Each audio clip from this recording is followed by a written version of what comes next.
नमस्कार दोस्तों, exam target परिवार में आप सभी का स्वागत है।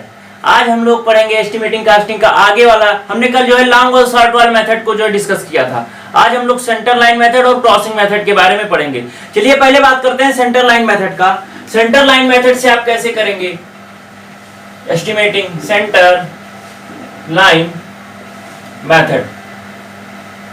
देखिए ये जो है आपकी एक आसान विधि है, ठीक है। जब इससे जो है आप एस्टिमेशन कब करेंगे? जब आपकी वाल्स जो होंगी वो सिमेट्रिक होंगी। आप किसी बिल्डिंग का एस्टिमेशन कर रहे हैं तो अगर आपकी वाल्स, आपका स्ट्रक्चर सिमेट्रिक है तभी आप इससे जो है एस्टिमेशन कर पाएंगे, ठीक। तो पहला आपका है सिमेट्रिक,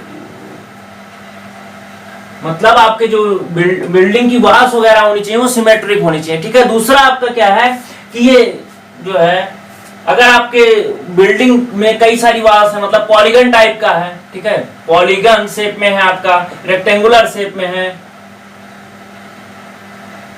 या सर्कुलर शेप में है, ठीक है, इस तरह के जो है शेप में है तो आपका सेंटर लाइन मेथड ज्यादा उपयुक्त होता है। क्योंकि सर्कुलर अगर आपका बन गया कोई स्ट्रक्चर, कोई बिल्डिंग आपकी सर्कुलर टाइप की है तो आप इसमें लॉन्ग वॉल शॉर्ट वॉल कैसे लगाएंगे? तो उसको आप सेंटर लाइन मेथड से ही आपको निकालना पड़ता है और ये सरल भी पड़ता है, ठीक है। ये सबसे कम टाइम टेकन है, ठीक है, लेस टाइम टेकन है और इजी भी है आपका, ठीक है। ये चीज हो गया इसके बारे में, सेंटर लाइन मेथड के बारे में। और हमने जो है कल जो एक लॉन्ग और शॉर्ट वाल मेथड में एक न्यूमेरिकल कराया था, उसी पे बेसिस उसी न्यूमेरिकल को हम सेंटर लाइन मेथड से कराएंगे। तो उससे क्या होगा कि जो उसमें आपको जो चीजें नहीं समझ में आई थी वो इसमें समझ में आ जाएंगी और सेम न्यूमेरिकल रहेगा तो ज्यादा अच्छा समझ में आएगा, ठीक है। तो बात करते हैं, एक बिल्डिंग थी आपकी, ठीक है, एक कमरा था आपका, एक कमरा जो 5 मीटर लंबा था और 4 मीटर चौड़ा था, ठीक है।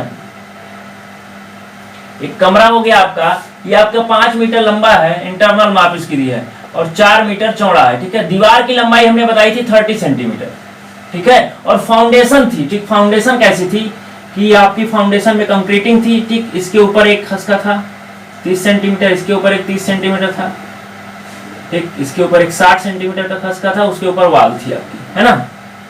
वाल की हाइट जो है फ्लोर लेवल से कितना थी? 3.5 मीटर। पहले खसके की ऊंचाई कितनी थी? 60 सेंटीमीटर थी, इनकी 30 सेंटीमीटर, इनकी 30 सेंटीमीटर, इनकी 30 सेंटीमीटर, ठीक है। ये न्यू कंक्रीट थी, इसकी चौड़ाई 90 सेंटीमीटर थी, है ना, इसकी 60 थी, 50 थी और ये 40 थी और ये आपकी 30 ही है, ठीक है। तो इसको हमको क्या निकालना है? वही brick work in super structure. देखिए हम आपको पूरी बिल्डिंग का एस्टिमेट इसलिए नहीं करा रहे हैं कि 1-1.5 घंटा आपका एक एस्टिमेशन में प्लास्टर वगैरह निकालने में हर चीज चला जाएगा। ना आपको आपके मेंस में आना है इतना, ना ही आपके प्री में आता है। प्री में आएगा तो कह देगा न्यू कंक्रीट में मृदा कार्य का कैलकुलेशन करिए, या कह देगा तीसरे खसके में निकालिए, मतलब कोई एक मद या एक क्वांटिटी आपसे पूछेगा, ठीक है। तो इसलिए हम आपको केवल एक कमरे का, वो भी सुपर स्ट्रक्चर में, वाल की चिनाई के बारे में जो है बताएंगे, ठीक है। तो बात करते हैं पहला जो है सेंटर लाइन मेथड से कैसे किया जाएगा, ठीक है। तो बनाइए, आप टेबल बनाइए, जैसे कल बनाए थे सेम टेबल आप बनाइए। पहला था आपका सीरियल नंबर, दूसरा था मद का विवरण है, डिस्क्रिप्शन ऑफ क्वांटिटी, सेकंड था आपका नंबर आप जो है क्वांटिटी कितनी नंबर्स में है, फिर लेंथ था उसका, फिर क्या था, हाइट था, विड्थ था, टोटल क्वांटिटी, ठीक। इधर आपका क्या हो जाएगा, उसकी टिप्पणी हो जाएगी, ठीक। कल इंग्लिश में लिखे थे, आज हिंदी में लिखते हैं इसको। क्रम संख्या हो गया आपका, कि ये हो गया मद का विवरण, मद का विवरण, ठीक है। ये हो गया लंबाई, ये हो गया चौड़ाई, ये हो गया ऊंचाई, सॉरी ये आपके नंबर्स हो गए, ठीक है। नंबर संख्या, कितनी संख्या में है ये, है ना। ये हो गया आपकी लंबाई, ये हो गया चौड़ाई, ये हो गया ऊंचाई, ये हो गया टोटल क्वांटिटी, ठीक है। टोटल क्वांटिटी किसमें? मीटर क्यूब में, ठीक है। और ये हो गया टिप्पणी, डिस्क्रिप्शन आप कह सकते हैं,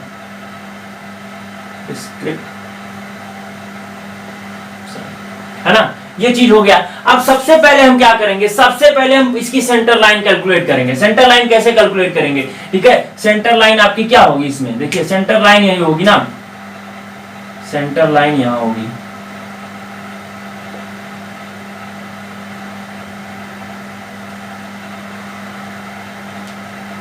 देखिए सेंटर लाइन मेथड में एक चीज हम आपको बता देते हैं।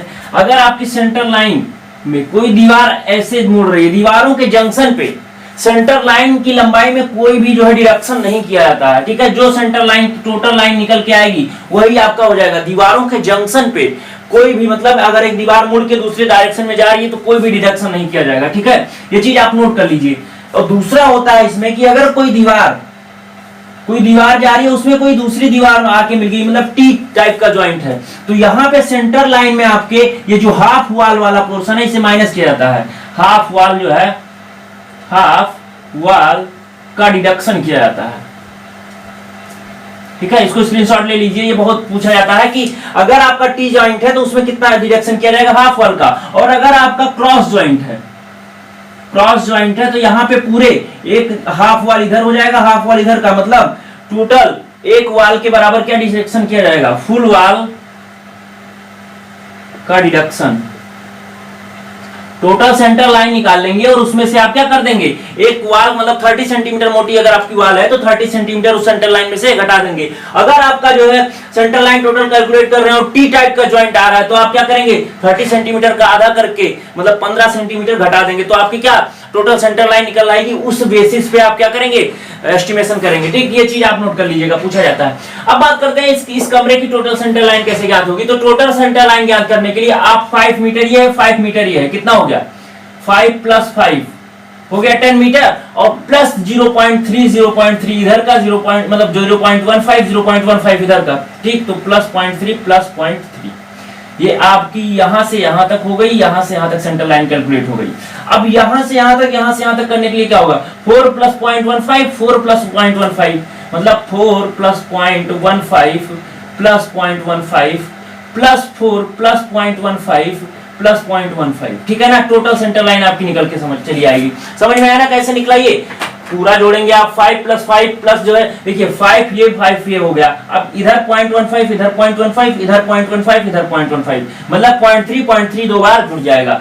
4 की बात करें, 4 + 1.15 + 0.15 4 + 1.15 + 0.15 मतलब चारों आपकी सेंटर लाइन का योग आ गया। कितना आएगा ये बताइए, कितना आएगा 15.5 19.2 आएगा क्या, 5 + 5 + 0.3 + 0.3 + 4 + 0.15 + 0.15 + 4 + 0.15 + 0.15 19.2, ठीक है। टोटल सेंटर लाइन आपकी 19.2 आ गई मीटर। अब आप देखिए ये हमेशा सेम रहेगी। सेंटर लाइन मेथड इतना आसान है कि अब क्या बताएं, इसको आपको कैलकुलेट करना ही नहीं है, ठीक है। तो पहला हमने लिया था हमेशा क्या, अर्थवर्क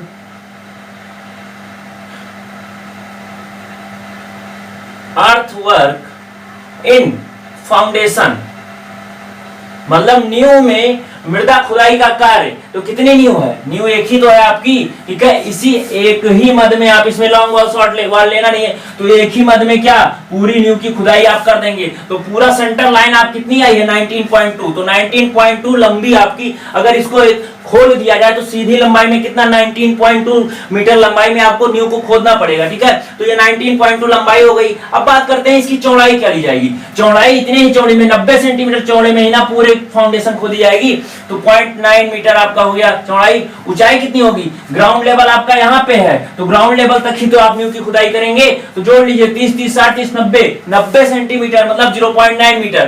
कितना क्वांटिटी आ गई कैलकुलेट करके बताइए आपको, जो है 15.55 मीटर क्यूब। आप क्या करेंगे नींव की खुदाई, टोटल इसका मद क्या हो गया 15.55, है ना। समझ में आया। अब दूसरा आपका है हो गया, तब आप नींव में कंक्रीट का, ठीक है, concrete work in foundation.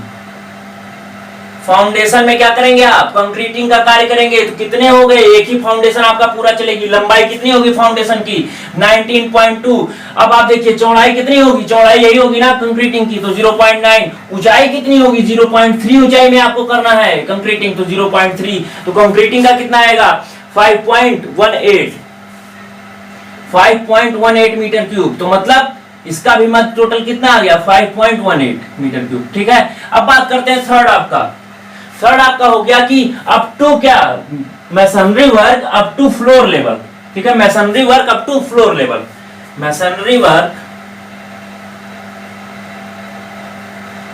Up to floor level, फर्श तक आपका ज्ञात करना है मैसनरी वर्क। तो पहला हो गया क्या, फर्स्ट ऑफसेट, सेकेंड ऑफसेट और थर्ड ऑफसेट। ठीक है, तीन ही ऑफसेट है ना। थर्ड ऑफसेट, ऑफसेट क्या होता है, यही खस का जो इतना आपका बाहर छोड़ा जाता है, फिर इतना छोड़ा जाता है, फिर इतना, फिर इतना। ठीक है, तो यही आपका ऑफसेट कहलाता है। तो कितने ऑफसेट हैं, 1 2 3, तीन ही ऑफसेट तो है आपके। तो तीनों ऑफसेट के लिए जो है क्या, सेंटर लाइन की लंबाई तो हमेशा वही रहेगी। तो तीनों में जो है एक एक मध्य तीनों के हो गए 19.2, 19.2, 19.2। ठीक है, कितना आसान है ये। ब्रिक मैसनरी आपका निकल आया। अब देखिए, अब आपकी जो है चौड़ाई बताना है। ठीक है, तो पहले खस के लिए 60 सेंटीमीटर, दूसरे के लिए 50 सेंटीमीटर, तीसरे के लिए 40 सेंटीमीटर। इतना ही तो आपको चिनाई करना है। तो पहले के लिए 0.6 मीटर, दूसरे के लिए 0.5 मीटर, तीसरे के लिए 0.4 मीटर। ठीक है, अब बात करते हैं हाइट की। हाइट की देखिए, पहले दूसरे के लिए 30 सेंटीमीटर है, लेकिन तीसरे के लिए 60 सेंटीमीटर है। तो 0.3, 0.3, 0.6 इसकी क्वांटिटी आप कैलकुलेट करके टोटल आप निकाल देंगे किसमें, फाउंडेशन में चिनाई का कार्य। अब अगला है आपका फोर्थ है मैसनरी वर्क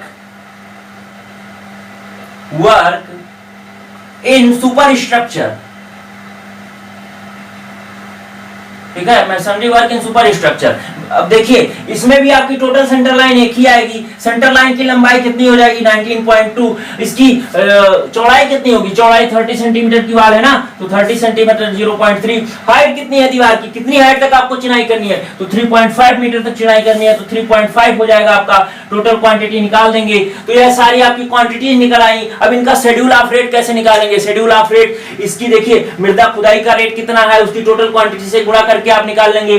फिर क्या करेंगे, ऐसे जो है न्यू कंक्रीटिंग का कितना है, चुनाई जो है सुपर स्ट्रक्चर में कितना है, सब स्ट्रक्चर में कितना है, सबका रेट आपको पता होगा। उस रेट से आप क्या करेंगे, मल्टीप्लाई करके टोटल कॉस्टिंग निकाल लेंगे। ठीक है, तो ये आपका सेंटर लाइन मेथड हो गया। ठीक है, सेंटर लाइन मेथड कितना आसान है, तुरंत हो गया। ठीक, अब बात करते हैं यहाँ पे क्रॉसिंग मेथड का। क्रॉसिंग मेथड आप क्या होता है, क्रॉसिंग मेथड देखिए, क्रॉसिंग मेथड कुछ है नहीं, जनरली प्रयोग ही नहीं किया था। क्रॉसिंग मेथड के लिए जो है शर्त होनी चाहिए कि जो आपकी फाउंडेशन है उसमें खसके ना प्रोवाइड किए जाए। फाउंडेशन आपकी ऊपर से नीचे तक क्या हो, सीधी हो।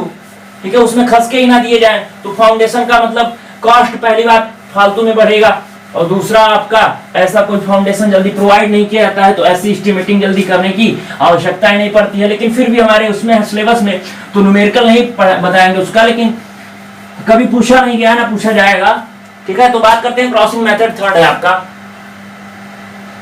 Crossing method. ये क्या होता है, इसमें आपका ऐसी देखिए, ऐसी संरचना का एस्टिमेटिंग किया जाता है जिसकी फाउंडेशन आपकी मतलब सीधी हो। ऐसे आपका ये वाल हो गया, फिर फाउंडेशन आपका ऐसे निकल के चला है।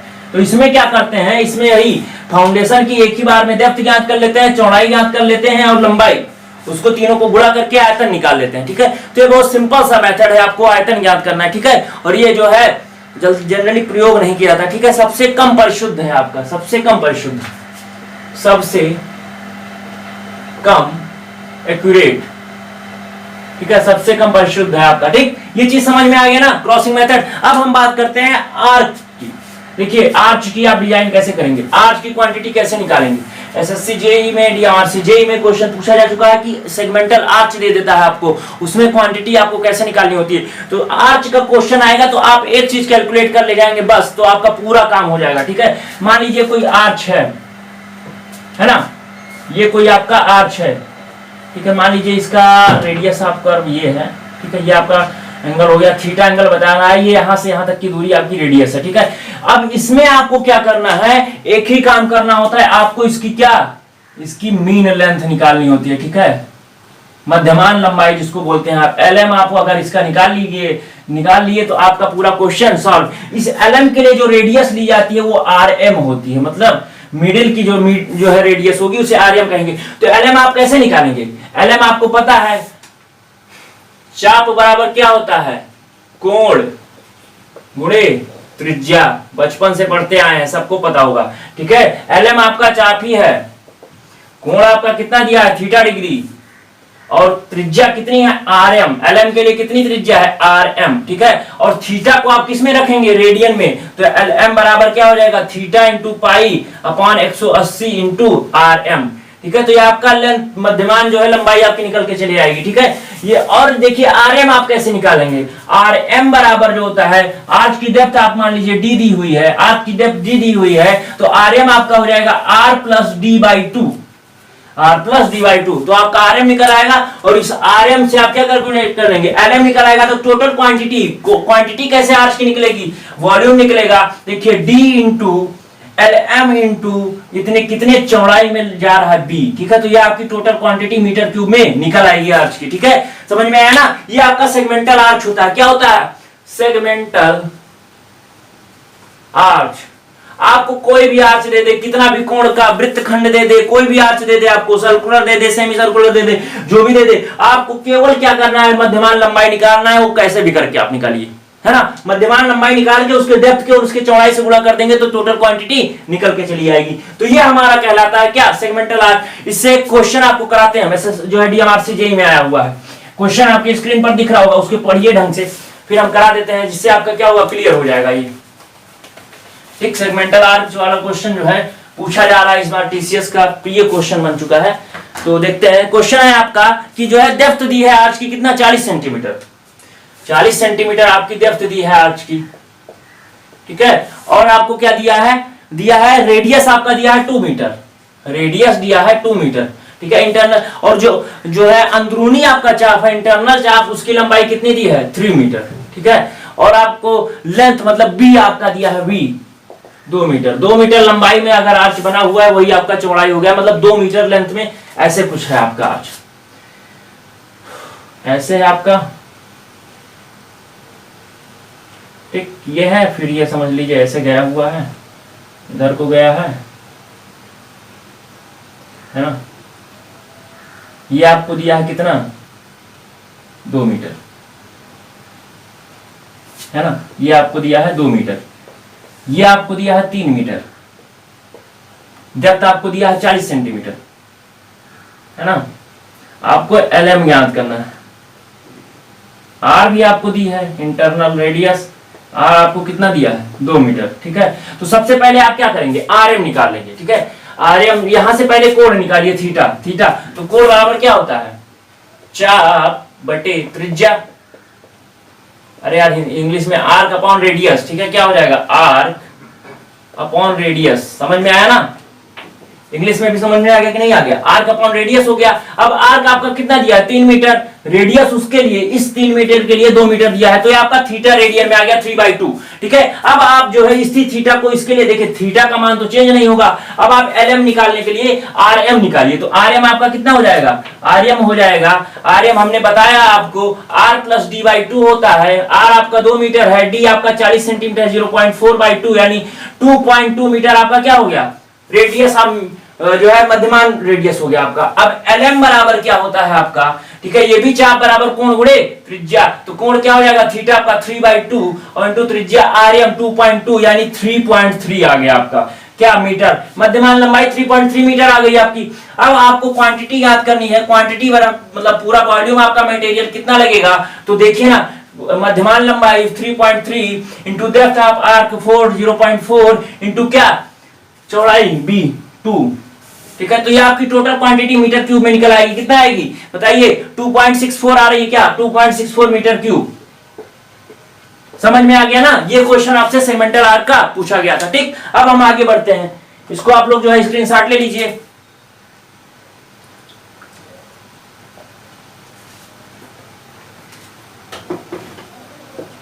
स्क्रीनशॉट ले लीजिए, चलते हैं आगे की तरफ, ठीक है।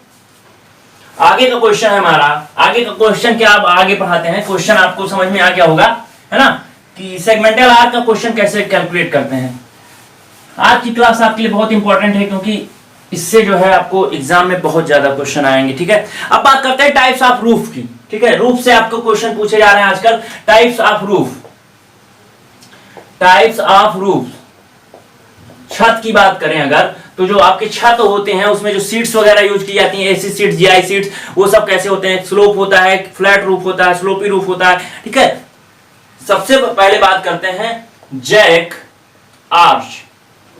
देखिए जैक आर्च कैसा होता है, कहीं कहीं आप देखे होंगे जो छत्र होती है थोड़ा सा आर्च टाइप की होती है, ठीक है, आर्च टाइप की होती है पूरी छत, तो उसे हम जैक आर्च बोलते हैं, ठीक है। जैक आर्च की लंबाई जो आपकी होनी चाहिए, ठीक है, जो आपकी लेंथ होती है वो 0.8 मीटर से 1.8 मीटर, ठीक है, 0.8 मीटर से 1.8 मीटर होती है, ठीक है, जैक आर्च की। और इसका राइज जो होना चाहिए, राइज जो होता है आपका 1/6 से 1/10, आप क्या 1/10 स्पान, मतलब आपका स्पान होता है जैक आर्च का, यही सब पूछा जाता है इससे, स्पान पूछ लेगा, राइज पूछ लेगा, ठीक है, ये चीज हो गया। अब इसकी डार्ट की जो लंबाई होती है, जो लेंथ आपकी जो है होती है, वो कमरे की चौड़ाई और डार्ट की मोटाई, जो आपकी डार्ट होगी मतलब जो आर्च होगी उसकी मोटाई और कमरे की चौड़ाई के दोगुने के योग के बराबर लिया जाता है क्या, इसका लेंथ। इसको सुन लीजिए, आप लिख लीजिए, जो डार्ट की जैक आर्च है उसका लेंथ कमरे की चौड़ाई प्लस डार्ट की मोटाई के 2 गुने के योग के बराबर लिया जाता है, ठीक है। तो ये चीज आपका हो गया जैक आर्च। जैक आर्च के बाद है आपका देखिए फ्लैट रूफ है। फ्लैट रूफ में आपको हम एक बताएंगे मैंसा जो है मद्रास टाइप का रूफ, ठीक है, मद्रास ट्रेस्ड रूफ जो होता है उसे ऑब्जेक्टिव क्वेश्चन में पूछ लेता है। 4 रूफ दे देंगे, पूछेंगे इनमें से कौन सा रूफ फ्लैट रूफ के अंतर्गत आता है, तो मद्रास जो है ट्रेस्ड रूफ जो होता है आपका किसमें आता है, फ्लैट रूप में आता है। ये क्वेश्चन पूछा गया है, ठीक है, तो इसलिए आपको इस नाम को जानना जरूरी है। क्या है, मद्रास ट्रेस्ड रूफ। समझ में आता है कि नहीं जो लिखते हैं, ठीक है, थोड़ा स्पेलिंग समझ में आती है कि नहीं। मद्रास ट्रेस्ड रूफ, इसमें जो क्या होता है कि जो ब्रिक होती है वो तिरछी लगाई जाती है, ठीक है, तिरछी ब्रिक को जो है एक साथ लगाया जाता है, तो क्या होता है कि थोड़ा सा एंगल पे ऐसे ना रख के ऐसे रखा जाता है, ठीक है, तो उसे हम मद्रास ट्रेस्ड रूफ कहते हैं। इसमें जो ब्रिक होती है उसकी साइज अलग होती है, 15 सेंटीमीटर गुणे 7.5 सेंटीमीटर गुणे 2.5 सेंटीमीटर, ठीक है। ये आपका होता है क्या 15 इंटू 7.5 इंटू 2.5 सेंटीमीटर, ये आपकी ब्रिक की साइज होती है। और इन ब्रिक्स को सीधे ना रख के एंगल पे रखा जाता है, तो उसे हम मद्रास ट्रेस्ड रूफ कहते हैं, ठीक है, ये हो गया। अब बात करते हैं स्लोपिंग रूफ की, जो सबसे ज्यादा पूछा जाता है इसमें। स्लोपिंग रूफ, किसकी बात करेंगे, स्लोपिंग रूफ की। स्लोपिंग रूफ में आपका पहला है GI sheet, GI galvanised iron sheet. इनकी क्या इस जीआई सीट के स्पेसिफिकेशंस पूछे जाते हैं, ठीक है, इनके स्पेसिफिकेशंस पूछे जाते हैं। तो पहला इसमें देखिए क्या क्या पूछा जाता है, लेंथ, कितने कितने लेंथ में ये हो सकती है, ठीक है। जीआई जो होता है आपका 1.8 मीटर में मिलती है, 2.2 मीटर में मिलती है, ठीक है, 2.5 मीटर में मिलती है, 2.8 मीटर में मिलती है और 3.2 मीटर में मिलती है। ये होते हैं क्या जीआई सीट की लेंथ, ठीक है। इसमें से कोई भी पूछ सकता है, मिनिमम पूछ सकता है तो 1.8 लगाएंगे, मैक्सिमम 3.2 लगाएंगे, यही तो ज्यादा पूछता है, ठीक है। इसकी चौड़ाई जो अभी लगभग 2-3 एग्जाम में लगातार पूछा गया है, इसकी जो सीट होती है, सीट की चौड़ाई कितनी होती है 0.8 मीटर या 80 सेंटीमीटर कह सकते हैं, ठीक है। इसमें जो कोरुगेशंस होते हैं, लहर जो कहते हैं आप, कोरुगेशंस जो लहरें होती हैं, इसमें 10 लहरें होती हैं, कितनी 10 लहरें होती हैं, 10 कोरुगेशंस, ठीक है, 10 लहरें होती हैं। और जो लहरें होती हैं उनकी डेप्थ, 2 लहरों के बीच की दूरी, 2 कोरुगेशंस के 2 लहरों के बीच की दूरी कितनी होती है 7.5 सेंटीमीटर, कितना 7.5 सेंटीमीटर, 7.5 सेंटीमीटर होती है 2 लहरों के बीच की दूरी। डिस्टेंस बिटवीन 2 कोरुगेशंस कितना होता है 7.5 सेंटीमीटर। इनकी डेप्थ ऑफ कोरुगेशन, डेप्थ ऑफ कोरुगेशन कितना होता है, डेप्थ ऑफ कोरुगेशन 18 mm, 18 mm, ठीक है। और जब ये चढ़ाई जाती है, मतलब एक सीट के ऊपर दूसरी सीट जो चढ़ाई जाती है, तो कितना 2 सीट जो है 2 कोरुगेशंस का ओवरलैप किया जाता है, 2 कोरुगेशन का ओवरलैप कराया जाता है। तो कितना सेंटीमीटर 2 गुणे 7.5 मतलब 15 सेंटीमीटर का जो है ओवरलैप होता है। इसको आप स्क्रीनशॉट ले लीजिए। ये क्वेश्चन पूछा जा चुका है। मिनिमम कितनी होती है लेंथ 1.8 मीटर और मिनिमम चौड़ाई, इसकी चौड़ाई कितनी होती है 0.8 मीटर जीआई सीट की। ये 2 क्वेश्चन तो पूछा गया है। बाकी इससे रिलेटेड सारे क्वेश्चन आप लिख लीजिए कि जो है 10 लहरें होती हैं, इनके बीच की जो दूरी 7.5 सेंटीमीटर होती है, इनकी गहराई 18 mm होती है, ठीक है। और जो है इनका चढ़ाव कितना 2 लहरों का तो 15 सेंटीमीटर। इसको स्क्रीनशॉट ले लीजिए आप लोग। अब बात करते हैं एस्बेस्टस सीट, जो एसी सीट जो आपकी होती है,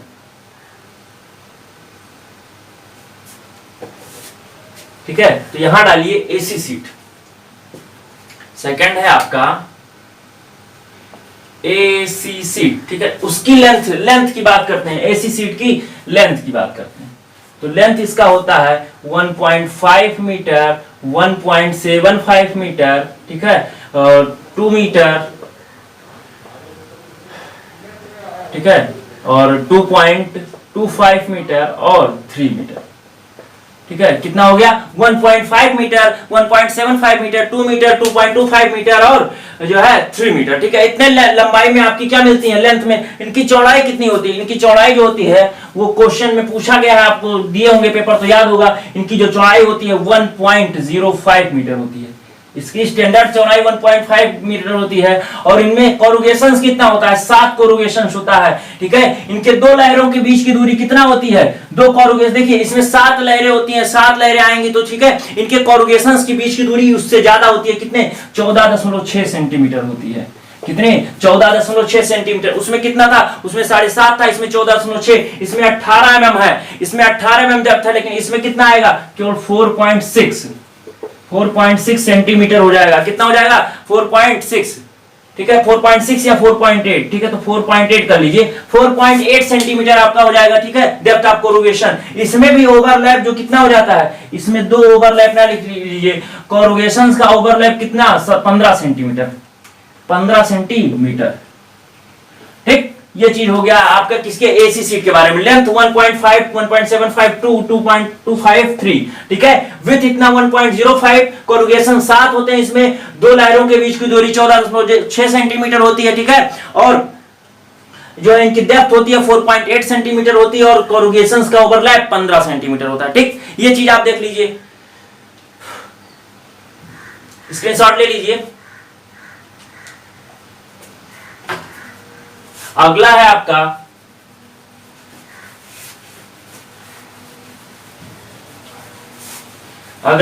थर्ड जो है और लास्ट है इसमें, सेमी कोरुगेटेड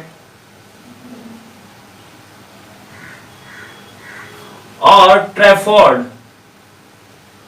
सीट, ठीक है, सेमी कोरुगेटेड और ट्रेफोर्ड सीट, ठीक है। तो इनकी जो देखिए इनमें 2 चीज केवल है, इसकी 2 चीज स्पेसिफाइड है, लेंथ और का लेंथ जो है आपका और क्या? कोरुगेशन, ठीक है, 2 चीज इसमें स्पेसिफाइड है, तो दोनों आपको बता देते हैं। लेंथ आपका होता है 1.10 मीटर और कोरुगेशन कितनी होती हैं? 3 लहरें होती हैं, 1.10। इसका स्क्रीनशॉट ले लीजिए आप। ये एग्जाम में तीनों में से एक क्वेश्चन आपका आ जाएगा, ठीक है, और ना विश्वास हो तो आप पुराने पेपर उठा के देख लीजिए, ये चीजें आपको मिल जाएंगी। अब बात करते हैं आरसीसी वर्क एंड स्ट्रक्चर्स की बात करते हैं, ठीक है, आरसीसी वर्क की बात करते हैं। आपको तो पता होगा कि एसएससी जेईई में हुक की लंबाई पूछा जाता है। अगर हुक जो है दिया जा रहा है 30 डिग्री पर या 45 डिग्री पर, तो कितना एक्स्ट्रा लेंथ बार की हो जाती है, बार की लंबाई में कितना वृद्धि हो जाती है, कितना एक्स्ट्रा लेंथ आपकी बार की प्रोवाइड की जाती है, ये सब चीजें आपसे क्वेश्चन पूछा जाता है। तो हम यही बात करेंगे। सबसे पहले बात करेंगे आरसीसी वर्क। आरसीसी वर्क में सबसे पहले पूछा जाता है रीइंफोर्समेंट का। रीइंफोर्समेंट पूछा जाता है सबसे पहले किसके लिए? स्लैब के लिए। सबसे पहले पूछा जाता है लिंटल या स्लैब के लिए। लिंटल और स्लैब के लिए कितना रीइंफोर्समेंट प्रोवाइड करते हैं? तो 0.7% से 1% के बीच में। ये क्वेश्चन आपसे पूछा गया है, ठीक है। दूसरा आपका बीम्स के लिए।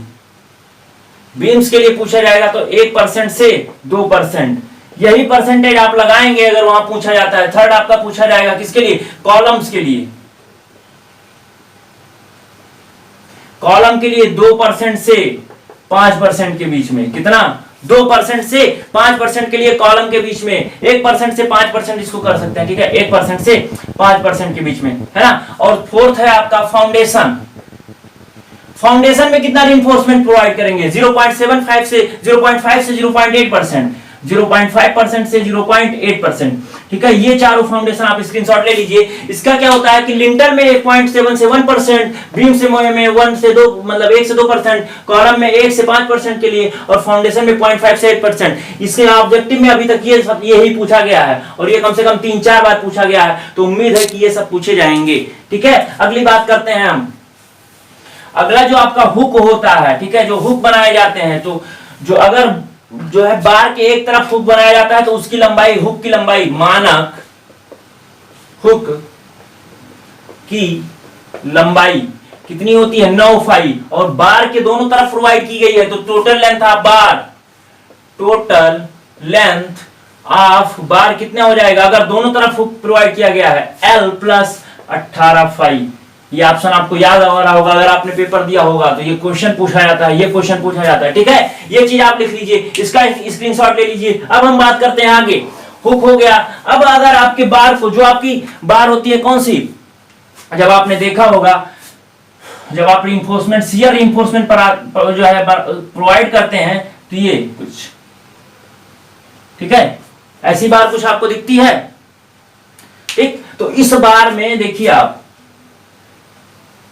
अगर ये 45 डिग्री का एंगल है, ठीक है, बात करते हैं इसको कि कितनी लंबाई बढ़ जाती है इस बार को मोड़ने में। ठीक है, इस बार को मोड़ने में कितनी लंबाई इसकी बढ़ जाती है लेंथ की। अगर सीधी बार एक प्रोवाइड किया जाए, इसी जगह पर सीधी बार प्रोवाइड किया जाए और एक बार मोड़ के प्रोवाइड किया जाए, तो उन दोनों बार के लंबाई में कितना अंतर आ जाता है। ठीक है, कितना एक्स्ट्रा लंबाई इसको प्रोवाइड करानी पड़ती है, ये चीज आपसे पूछा गया है। एक 45 डिग्री के लिए पूछा जाता है, एक 30 डिग्री के लिए पूछा जाता है।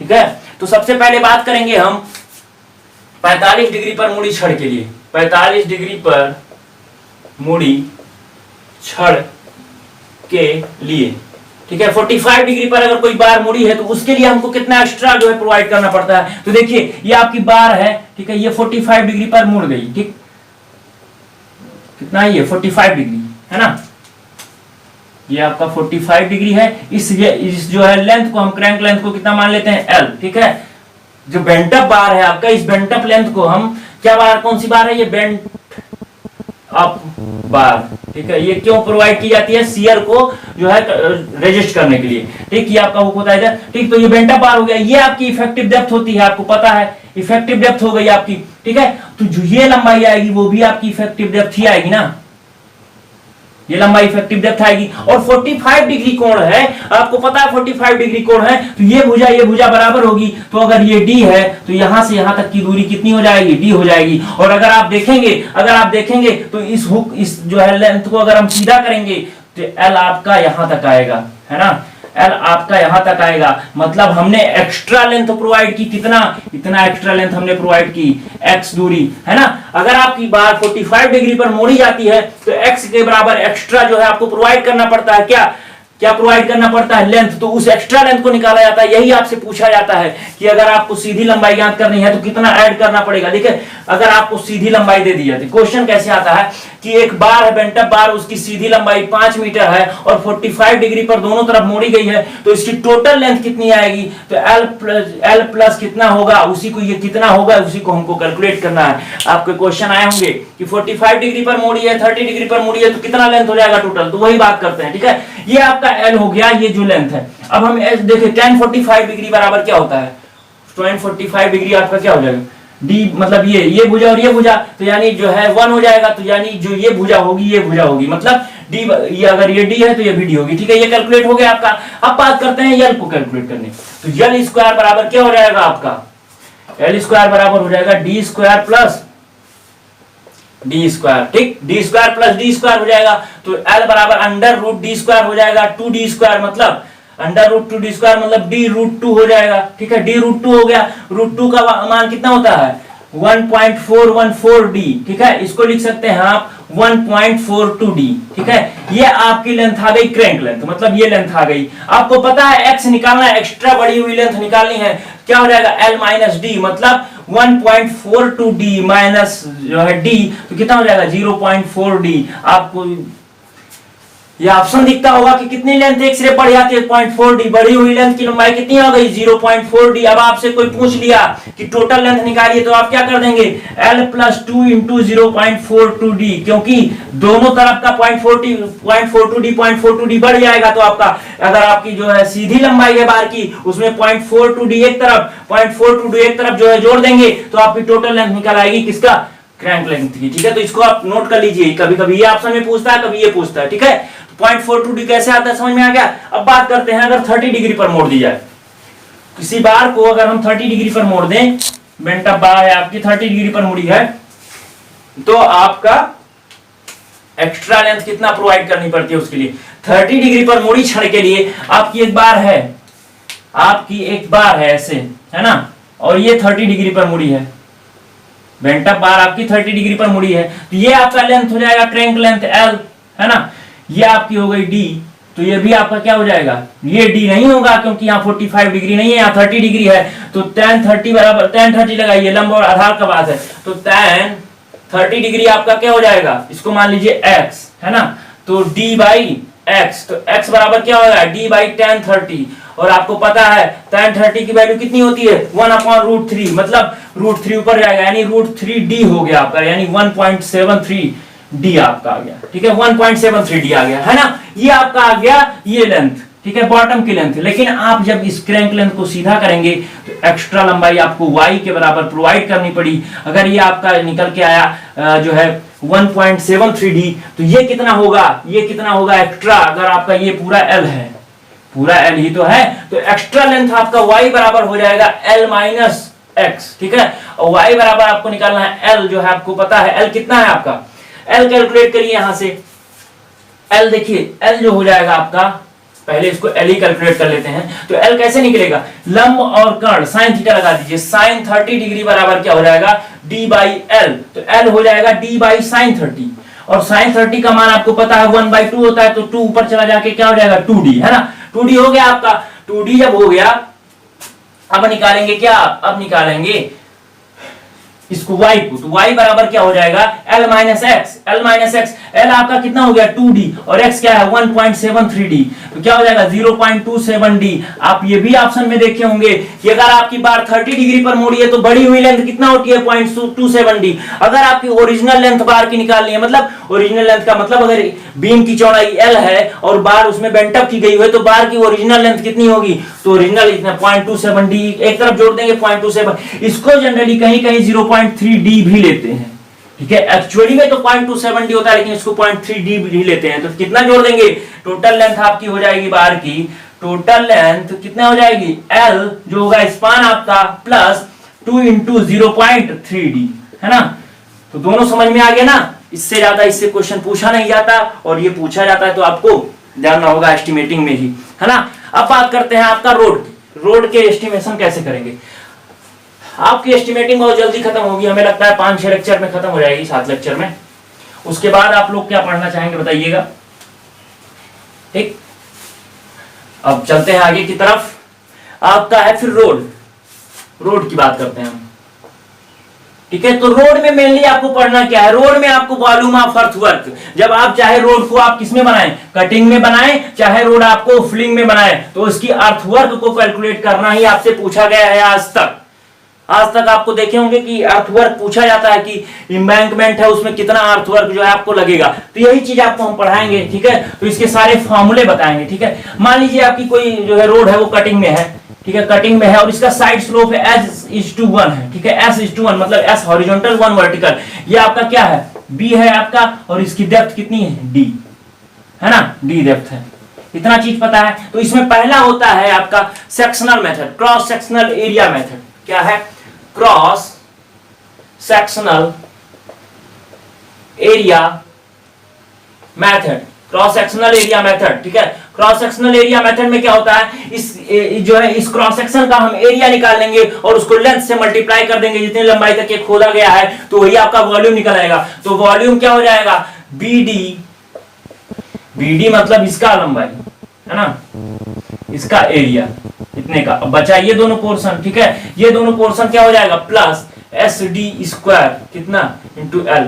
SD² कैसे आता है, देखिए अगर आपका ये D है, ये आपका D है, तो ये SD होगा, ये भी SD होगा कि नहीं होगा। अब बात करते हैं अगर हम इसका एरिया का, तो कितना होता है 1/2 गुणे जो है आधार SD इंटू D, तो कितना हो गया हाफ SD² इसका एरिया हो गया, और प्लस हाफ SD² इसका एरिया, दोनों का हाफ SD क्या हो जाएगा SD², मतलब BD प्लस SD² आपका दोनों का एरिया हो गया। समझ में आया SD² कैसे आता है, BD plus SD² into L, ठीक है। ये हो गया क्रॉस सेक्शनल एरिया मेथड से आप निकाल लेंगे। दूसरा होता है मीन सेक्शनल एरिया मेथड, दूसरा होता है आपका मीन सेक्शनल एरिया मेथड।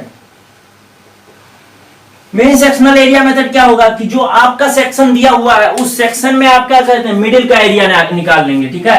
मान लीजिए मेन सेक्शनल एरिया में कैसे निकालेंगे आप, ऐसे आपका दिया हुआ है क्या, कोई भी रोड सेक्शन दिया हुआ है आपका ऐसे, है ना, ऐसे क्या है,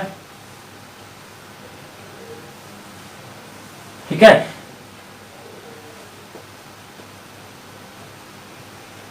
ये आपका हो गया, ये आपका इधर वाला पोर्शन का A1 एरिया हो गया, इस पोर्शन का A2 एरिया हो गया, है ना। तो आप यहाँ पे एक मिडिल में कोई सेक्शन ले लेंगे जो इसके मिडिल में होगा, है ना। मिडिल में आपने ये सेक्शन लिया और इसका जो है एरिया आपको ज्ञात कर लीजिए, यहाँ पे AM हो जाएगा इसका एरिया। तो AM क्या हो जाएगा आपका A1 प्लस A2 बाई 2, ये आपका AM निकल आया। वॉल्यूम को क्या करेंगे, AM को L से गुणा कर देंगे तो क्या हो जाएगा आपका, ये मीन सेक्शनल एरिया मेथड हो जाएगा। दोनों का स्क्रीनशॉट लीजिए। फिर तीसरा बताते हैं, इसमें केवल आपको वॉल्यूम ऑफ अर्थवर्क निकालना है बस, है ना। थर्ड है आपका प्रिज्मोइडल जो है मिड सेक्शनल एरिया, थर्ड है आपका मिड सेक्शनल एरिया। थर्ड क्या है, mid sectional area. Mid sectional area आप कैसे निकालेंगे, ठीक है। आप क्या करेंगे कि देखिए दो सेक्शन आप ले लीजिए, दो सेक्शन ले लीजिए, दो सेक्शन इसी का है। मान लीजिए यहां पर डेप्थ D1 है, ठीक है, और यहां पर डेप्थ D2 है, ठीक है। तो DM निकाल लेंगे आप, डेप्थ ऑफ मीन का, ठीक है। तो DM क्या हो जाएगा आपका D1 प्लस D2 बाई 2, ठीक है। डेप्थ ऑफ जो है मीन डेप्थ निकाल लेंगे। फिर उसके बाद वही वॉल्यूम वाला फॉर्मूला लगा देंगे, B into DM plus S into DM का whole square upon into length. तो ये आपका क्या टोटल क्वांटिटी निकल के चली आएगी किसकी, जो है अर्थवर्क की। अगला आपका जो दो है, एक है प्रिज्मोइडल फार्मूला, एक ट्रेपेजॉइडल फार्मूला। देखिए प्रिज्मोइडल फार्मूला यूज कहां करते हैं, इसको आप सुन लीजिए, इसको आप लिख लीजिए। प्रिज्मोइडल फार्मूला जो है कंट्रोल जो है कंटूर वाले जो सेक्शन होते हैं, मतलब जैसे आपके हो गए क्या, कोई अनप्रस्थ खंड हो गया ऐसा जिसमें सम संख्या में दिए हुए, मतलब विषम संख्या में, ठीक है, विषम संख्या में होने चाहिए, ठीक है। प्रिज्मोइडल फार्मूला का यूज करने के लिए जो सेक्शंस होंगे आपके विषम संख्या में होने चाहिए। अगर विषम संख्या में नहीं है, सम संख्या में है, अगर आपके सेक्शन विषम संख्या में नहीं है, सम संख्या में है, और आपको प्रिज्मोइडल फार्मूला ही यूज करना है, तो लास्ट वाला सेक्शन जो है छोड़ देंगे तो आपके विषम सेक्शन में प्राप्त हो जाएंगे। और उन विषम सेक्शन का प्रिज्मोइडल फार्मूले से आप क्या निकाल लेंगे, वॉल्यूम निकाल लेंगे, और जो एक बचा हुआ सेक्शन है उसको अलग तरीके से निकाल के कुल ऐड कर देंगे, ठीक है। पहली बात, प्रिज्मोइडल फार्मूला के लिए विषम सेक्शन चाहिए, और अगर विषम नहीं है, सम है, मतलब तो क्या करेंगे आप, सम को क्या करेंगे, एक पीछे वाला लास्ट वाला एक छोड़ के अन्य का जो है विषम हो जाएगा, तो अन्य का आप निकाल लेंगे किसके, प्रिज्मोइडल फार्मूले के द्वारा। और जो लास्ट बचा उसका आयतन अलग से आप कैलकुलेट कर लेंगे और जोड़ देंगे तो टोटल आयतन आपको निकल के चला आएगा, ठीक है। अगर आप देखिए कंटूर प्लान्स है, मिट्टी कार्य, गड्ढे, तालाब, इस सब का जो है निकालने के लिए आप किसके लिए करते हैं, प्रिज्मोइडल फार्मूला का यूज करते हैं, इन सब के क्वांटिटी निकालने के लिए। समझ में आया। अब बात करते हैं हम आपका जो है प्रिज्मोइडल। देखिए प्रिज्मोइडल फार्मूले के यही सब नियम थे कि विषम होना चाहिए, और अगर विषम नहीं है तो लास्ट वाला छोड़ के सम ले लेंगे, सॉरी हाँ सम, उसको विषम कर लेंगे। अगर सम है आपका तो लास्ट वाला छोड़ के विषम कर लेंगे, विषम होने के बाद उसका निकाल लेंगे, लास्ट वाला जो छोड़े थे उसका अलग क्वांटिटी निकाल लेंगे, दोनों को ऐड कर देंगे, ठीक है। अब बात करते हैं कि प्रिज्मोइडल फार्मूला है क्या। प्रिज्मोइडल के दो फॉर्मूले हैं, ट्रेपेजॉइडल के एक फॉर्मूले हैं, ठीक है। और ये क्वेश्चन आपसे हमेशा पूछा जाता है, प्रिज्मोइडल और ट्रेपेजॉइडल से तो दो क्वेश्चन आ जाते हैं कभी कभी एक ही सेट में। देखे होंगे आप 2017 वाला जो है एसएससी प्रीवियस ईयर पेपर का सॉल्यूशन करा रहे हैं, तो आपको पता होगा कि कितने क्वेश्चंस आ जा रहे हैं उसमें, है ना। तो सबसे पहला है आपका प्रिज्मोइडल फॉर्मूला। प्रिज्मोइडल फॉर्मूला से आप कैसे निकालेंगे, तो एक है पहला फॉर्मूला है इसका, V बराबर L/6 A1 plus A2 plus 4AM। मतलब AM कैसे निकलेगा, AM यहाँ पे आप ऐसे नहीं निकालेंगे कि A1 प्लस A2 बाई 2, ऐसा नहीं होगा। AM यहाँ पे आपका होगा B into DM plus S into DM का स्क्वायर। ये चीज आप ध्यान रखिएगा, यहाँ पे जो AM है वो A1 प्लस A2 बाई 2 वाला नहीं है, वो B into DM plus S into DM का स्क्वायर, ये वाला AM है ना। दूसरा आपका होता है V बराबर L/3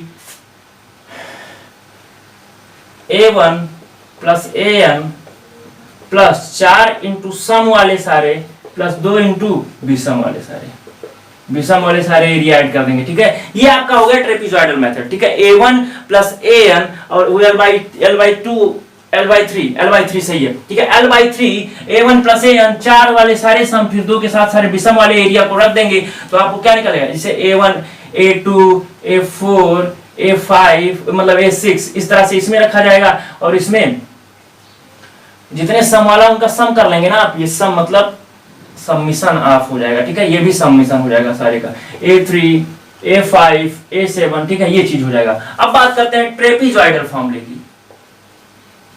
ट्रेपीजॉइडल फॉर्मूला है ना, ट्रेपीजॉइडल फॉर्मूला आपका हो गया। ट्रेपीजॉइडल फॉर्मूले में क्या होता है, V बराबर आपका होता है L A1 plus AN/2, L A1 plus AN/2 plus A2 plus A3 plus dot dot dot dot plus AN-1, ठीक है, ये आपका हो जाता है ना। ये आपका ट्रेपीजॉइडल फॉर्मूला है, तो इसका स्क्रीनशॉट ले लीजिए, ठीक है। तो आज हम यहीं पे अपना लेक्चर रोकते हैं। आपको होप है आपको समझ में आया होगा। जो लेक्चर आज का था आपका बहुत इंपॉर्टेंट है, आपको समझ लीजिए कि आप अभी एसएससी देंगे तो इसी लेक्चर में से कम 2 क्वेश्चन आपको मिलेंगे जो आज लेक्चर हमने लिए हैं, ठीक है। तो इसको बहुत अच्छे से पढ़ लीजिएगा और बहुत ही अच्छे से इसका नोट्स बनाइए। आप लोग स्क्रीनशॉट लेके काम मत चलाइए, क्योंकि आप जब एग्जाम देने जाएंगे तो आपको जो है क्या करना पड़ेगा, रिवीजन करना पड़ेगा। वैसे इतना अच्छा मतलब यहाँ पढ़ाया जा रहा है कि आप लोगों को जो है समझ में आ जाता होगा। अगर कोई क्वेरी होती है आपको नहीं समझ में आता है तो आप कमेंट बॉक्स में दीजिए, जो है उस क्वेरी को अगले लेक्चर में उसको सुधारा जाएगा। और अगर जो क्वेरी आपकी कमेंट बॉक्स में क्लियर की जा सकती है, कमेंट बॉक्स में आपकी क्वेरी क्लियर की जाएंगी, ठीक है। ये चीज आप ध्यान रखिए। उसके बाद चलते हैं आज के लिए, धन्यवाद।